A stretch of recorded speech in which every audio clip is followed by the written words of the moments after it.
Hello everyone. Last video में हमने electroscope के बारे में देखा था। वहां पे इलेक्ट्रोस्कोप में हमने ये देखा था कि इलेक्ट्रोस्कोप को यूज करके हम कैसे पता लगाते हैं कि किसी भी मैटर पे चार्ज आया है या नहीं आया है, और यदि ये चार्ज इसके ऊपर आया है तो ये किस टाइप का है, पॉजिटिव है और नेगेटिव है। ये हमने वहां पे देखा था। अब नेक्स्ट देखेंगे हम यूनिट ऑफ चार्ज। बहुत ही सीधा टॉपिक है, यूनिट ऑफ चार्ज, और इसके बिना आपकी 12th क्लास की फिजिक्स एकदम खाली खाली है। तो इसको ध्यान से देखिए। जो चार्ज ले रहे थे अभी तक हम, इसकी यूनिट्स क्या होती हैं, इसकी अलग अलग यूनिट्स आपको देखने को मिलेंगी अभी, लेकिन जो ऐसा यूनिट होती है वो तो फिक्स है। वो तो एक ही होगी ऐसा यूनिट जो ऑल ओवर वर्ल्ड उसी नाम से हम चार्ज को यूनिट में डिवाइड करते हैं। अब देखिए, इसमें पहली बात तो ये कि जो हम चार्ज लेते हैं ये किस तरह की फिजिकल क्वांटिटी है, ये स्केलर है और वेक्टर है। तो हम देखेंगे जो चार्ज होता है वो एक स्केलर क्वांटिटी होती है। तो the charge is a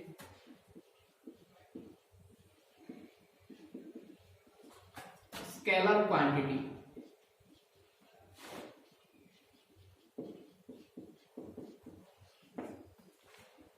charge कैसी क्वांटिटी होगी? स्केलर क्वांटिटी होगी। अब नेक्स्ट देखिए, जब हम चार्ज के लिए यूनिट निकालते हैं तो वो क्या होती है।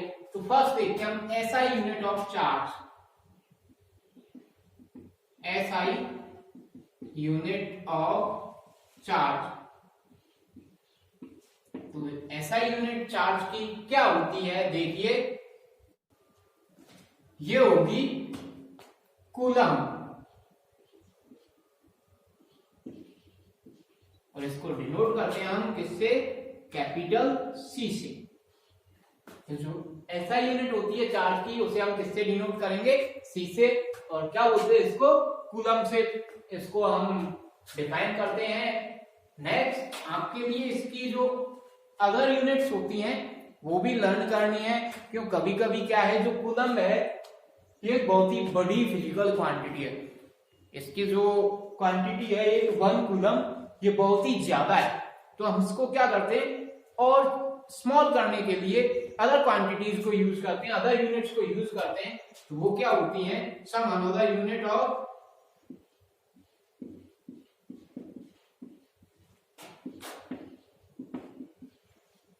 चार्ज।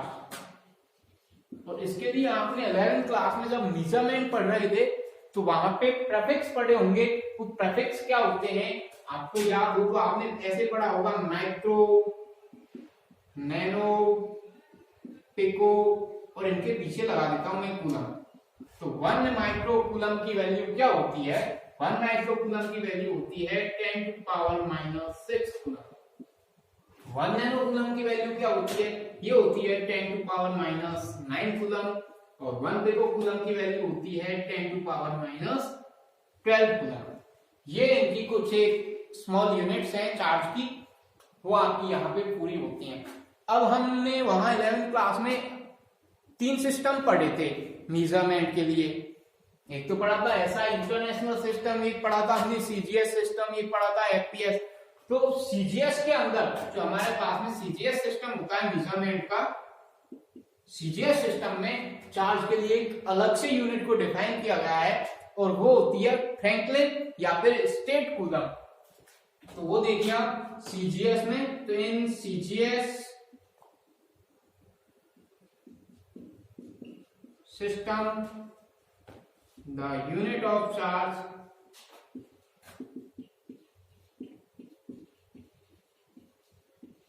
इज फ्रैंकलिन, और इसको स्टेट कूलम भी बोलते हैं।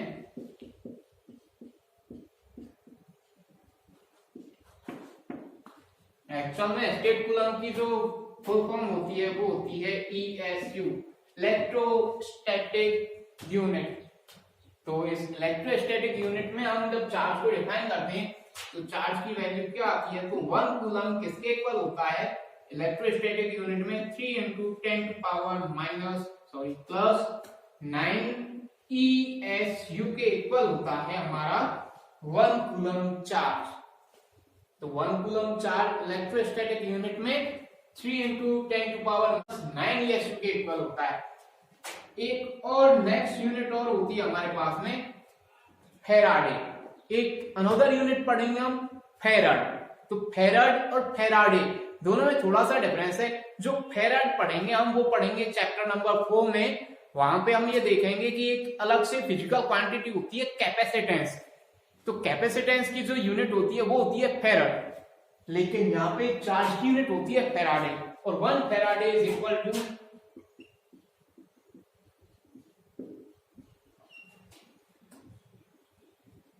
कूलम। ये 1 फेराडे की वैल्यू होती है चार्ज के लिए। ये चार्ज की यूनिट्स होती हैं। पहली यूनिट तो क्या होगी, कूलम, जो ऐसा यूनिट है। फिर इस कूलम को हम और स्मॉल यूनिट्स में ब्रेक कर लेते हैं, माइक्रो, एमो, पिको। एक होती है हमारे पास में सीजीएस में स्टेट कूलम यूनिट, और एक होता है फेराडे। तो फेराडे की वैल्यू होती है 96500 कूलम। ये हमारे पास में यूनिट्स होती हैं किसकी, चार्ज की। अब हम देखते हैं इसकी डायमेंशन कैसे निकालें हम। तो देखिए डायमेंशन ऑफ चार्ज।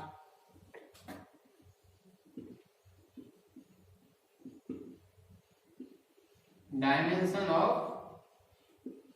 चार्ज बहुत ही इजी है, लेकिन हमें पहली बात तो चार्ज का फॉर्मूला तो आना चाहिए। डायमेंशन हमने 11th क्लास में बहुत ही इजी मेथड से सॉल्व करके देखे थे, तो हम खुद आराम से उसको सॉल्व कर सकते हैं। लेकिन उससे पहले हमें फॉर्मूला तो आना चाहिए। तो चार्ज के लिए फॉर्मूला क्या है, हमारे पास में चार्ज का कोई फॉर्मूला नहीं पड़ा। तो चार्ज के लिए आपने 9th-10th में जब इलेक्ट्रिसिटी पढ़ी होगी तो ऐसे पढ़ा होगा, the rate of charge in a particular time is called current electricity.